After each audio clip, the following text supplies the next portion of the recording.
We're going to continue to work with rational exponents, but now we're going to use the properties of exponents to simplify expressions. Earlier in the course, you worked with exponents as integers, and at that time you memorized and learned the following properties. And so I'd like to review. Learn the properties well, be sure and use them correctly. So first of all, the product rule. Remember that if you multiply numbers with the same base, you add the exponent. If we're taking a to the m and dividing by a to the n, so we're dividing numbers with the same base, we can subtract the exponents. And since we've n if we subtract in the numerator, or if we subtract in the denominator, it's 1 over a to the n minus m. So the important thing here is to realize if we subtract in the numerator, subtract in the denominator, you have to start with the exponent in the denominator to subtract them.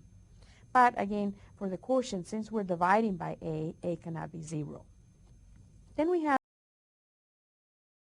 with which are the power rules. One of them is called, if we have one base to a power, we're going to multiply the exponents, right? Or if we have a product to a power, in a way we can distribute the power. ab to the mth power is the same thing as a to the mth, b to the mth.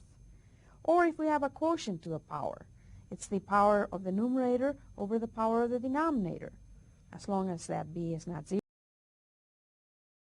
by 0, right?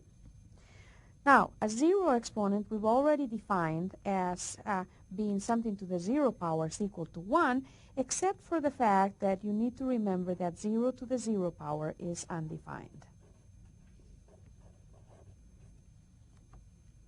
And then the negative exponent, a to the negative n, is the same thing as 1 over a to the nth. Again, a cannot be 0 here. Well, let's use these properties of exponents when we work with rational exponents. Let's do this through several examples. Let's first of all look at the first example here. Suppose that I have the following. Suppose that I have 6 to the 3/4 power times 6 to the 1/2 power. Well, we're going to use the first property of exponents. Since we are taking two numbers that have the same base, we're going to be adding the exponents. So this is nothing but 6 to the 3/4 plus 1/2 power. And here we've got a little. If you feel more comfortable, you can bring that little arithmetic operation down, work that out, and then put it back there. So what you can do is to say that's nothing but 3/4 plus 1/2, but that's the same thing. If we get a common denominator of 4, that's the same thing as 3/4 plus 2/4, and that's the same thing as 5/4. So it turns out that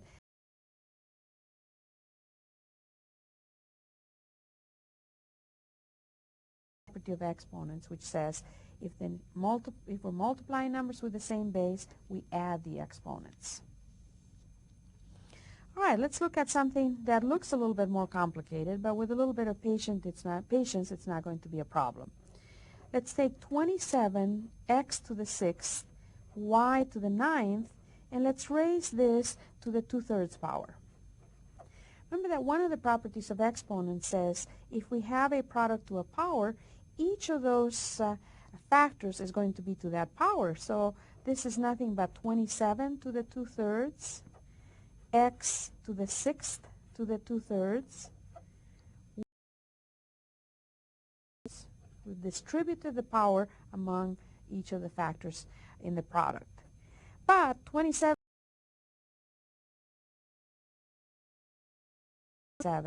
squared.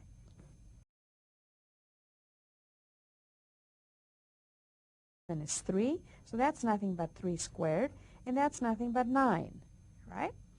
So sometimes it's convenient to change to roots when we're evaluating. Here I have the x, which is to a power, and so I'm going to multiply the powers, and so this is going to be x to the 6th times 2/3. And so then we have a little multiplication of fractions.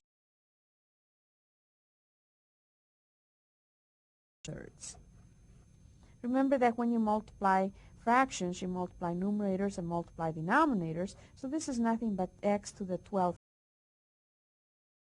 plus x to the 4th. And this is nothing but y to the 18th to the 6th. So finally, our answer is 9x to the 4th, y to the 6th. So with a little bit of patience, you can work. Be careful when you're doing the operations at the exponent level. The same operations for addition, subtraction, multiplication, and so forth of fractions apply, and so just be careful with that. It is convenient to consider roots. Do the root first, then take it to the power to get the number 9. When we're working with variables, do not convert to roots because then you're going to be stuck.